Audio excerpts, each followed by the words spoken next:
Good day mga ka-sports natin dyan.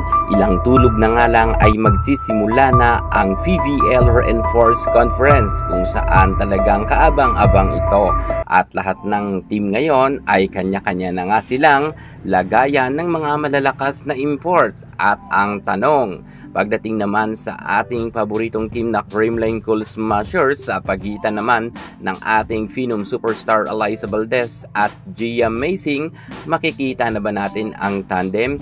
Well, baka maudlot pa ito. Alam naman natin na kumuha nga ng bagong import ang Creamline at hindi opposite ang kanilang kinuha, kundi isa rin na outside spiker.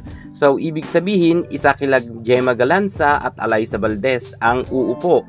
Sino ang karapat-dapat mapabilang sa first 6 lineup? Si Gemma ba o si Alyssa? Alamin ang buong detalye. Pero bago ang lahat, subscribe ka muna. Click ang ating notification bell para lagi kang updated sa lahat ng issue sa volleyball. Susunod na.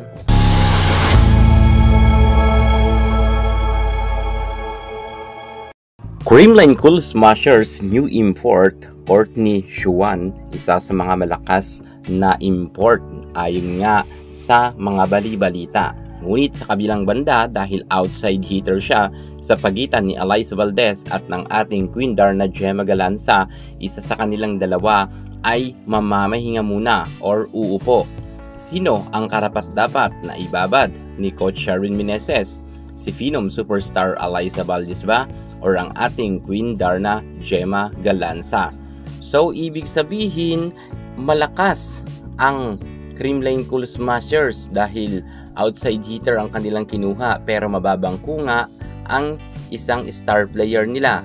Si Alyssa Valdez sana ay pwedeng-pwede ibabad sa loob ng court dahil si Valdez ay meron ngang leadership. At kung pag-uusapan naman sa larangan ng volleyball, sobrang dami niya ng napatunayan.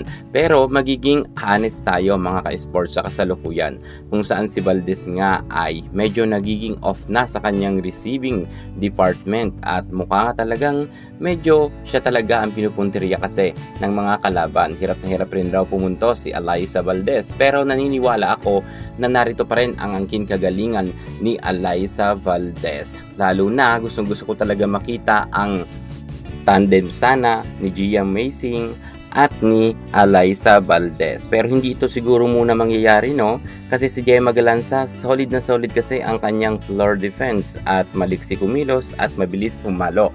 Pero hindi natin matatawaran ang angking kagalingan ni Alyssa Valdez sapagkat marami siyang naiambag sa larangan ng volleyball. Isa nga si Valdez sa mga nagpasikat ng nasabi nating larong volleyball sa Pilipinas. Kapag iniisip nga natin ang volleyball, si Valdez agad ang pumapasok sa ating isip. Pero kinakailangan kasi na ipagpahinga muna natin si Alyssa Valdez sapagkat minsan ay sobrang hirap na rin siya at pagod na. Kinakailangan siguro na magpahinga muna si Valdez at wag muna siya masyado ibabad.